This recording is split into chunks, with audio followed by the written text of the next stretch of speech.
সীমাবদ্ধতা আছে, কেন্দ্র থেকেও সাহায্য পাইতে দিব। আমরাও বলুন কেন্দ্রে, যদিও আমরা সরকারের নেই, তবে কি সবকিছু সরকারের কাছ থেকে আইব এটাও মনে করে লাভ নেই, আবার কিছুই সরকার করতো না এটাও চলতো। সবটা মিলেমিশে আমাদের চলতে হইব, কেমন না? মাটির ঘর আর করবেন, টিনের ঘর আর নইলে 5 ইঞ্চি ওয়াল। ভাগুড়ি ঠিক করবো আবার।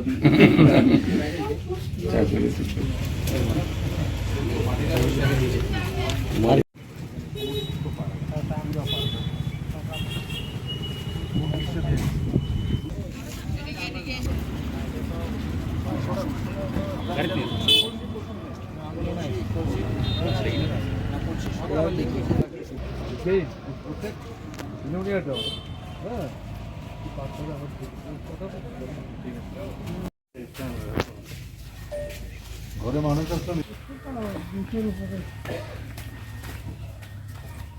আবার করতে সময় লাগবে।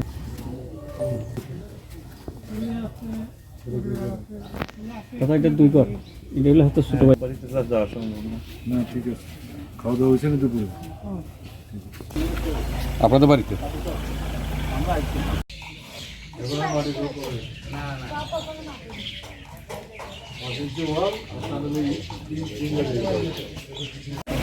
এই যে মানে বন্যা, এটা অভাবনীয়।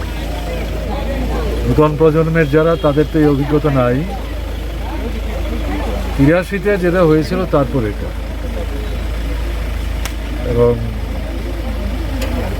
ক্ষয়ক্ষতি যদিও সরকার প্রাথমিক হিসাব করছে, কিন্তু এটা চূড়ান্ত মনে করার কারণ। সময় যাবে, জল নামবে, ক্ষয়ক্ষতির পরিমাণ বাড়বে। কিন্তু আমাদের এই মুহূর্তে মূল বক্তব্য হচ্ছে, যাদের মানে এখনও ক্যাম্পে থাকতে হচ্ছে, তাদের খাওয়া দাওয়া, স্যানিটেশন, শিশু, তাদের খাদ্য, এগুলো দেখতে হবে। চিকিৎসার ব্যবস্থাটার দিকে নজর দিতে হবে।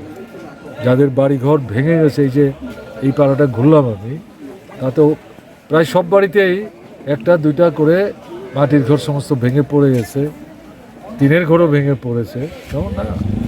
তো তারা যাবেন কোথায়, থাকবেন কোথায়? কাজেই সমস্ত দিকটা বিবেচনায় রেখে সরকারকে বিশেষ সিদ্ধান্ত নিয়ে এদের ঘর তৈরি করে দেওয়ার ব্যবস্থা করতে হবে। তারপরে সেটা হচ্ছে, এখানেই 1-2জন বাচ্চার বাবা আমার সঙ্গে কথা বলছিলেন, বই নাই। তো বই তো সরকার থেকে দিতে আমরা বলবো। ক্লাস 8 পর্যন্ত সবাই পাবে, 9-10 পর্যন্ত আমরা সরকারে থাকার সময় দেওয়ার ব্যবস্থা করেছি। আর্থিক সঙ্গতির উপর ভিত্তি করে এটা দিতে হবে, না হলে তো পড়াশোনাই করতে পারবে না, কেমন না?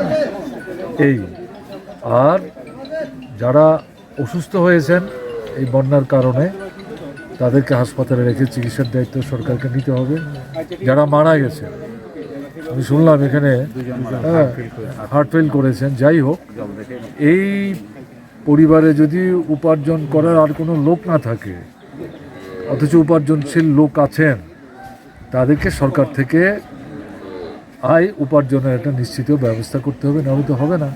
আর রাস্তাঘাট খুব তাড়াতাড়ি ঠিক করতে হবে, বিদ্যুৎ তাড়াতাড়ি নিয়ে যেতে হবে, বিদ্যুৎ না হলে পরে পানীয় জল পাবে না। আর কৃষি, পশু, মৎস্য, এই 3টা যে ক্ষতি হয়েছে, এগুলো হিসাব করে একসাথে সবটা করার কথা আমরা বলছি না। আমরা সরকারে থাকলেও একসাথে সব জিনিস করতে পারতাম, ঘটনা তা না। কাজেই সরকারকে ধীরে ধীরে পর্যায়ে পর্যায়ে এটা করতে হবে। কিন্তু ওই ক্ষতি যা হয়েছে, ক্ষতিগ্রস্ত যারা, তাদের পাশে দাঁড়িয়ে সাহায্য করতে হবে। এটা একটা বিশেষ পরিস্থিতি তৈরি হয়েছে। কাজে দল না, মত না, ধর্ম না, বর্ণ না, সম্প্রদায় না, সবাই মিলে এখানটাতে একসাথে দাঁড়াতে হবে। সরকারকেও সাহায্য করতে হবে, সরকারেরও দলমতের ঊর্ধ্বে থেকে সবাইকে নিয়ে অগ্রসর হতে হবে। তাহলেই যত জটিলই হোক পরিস্থিতি, মানুষ কোনো কঠিন পরিস্থিতি মোকাবেলা করে বেরিয়ে আসতে পারে না, এটা ঘটনা না। দেখা যাক না কী হয়। ঠিক আছে স্যার, আজকে কোন জায়গাতে এসেছেন? দক্ষিণে তো বিলানিয়া ঢুকলাম আমি, অমরপুর আগে গেছি, উদয়পুরে গেছি, সোনামুড়া গেছি, আজকে বিলুনিয়া করে শান্তিবাজারে যাবো। চলো।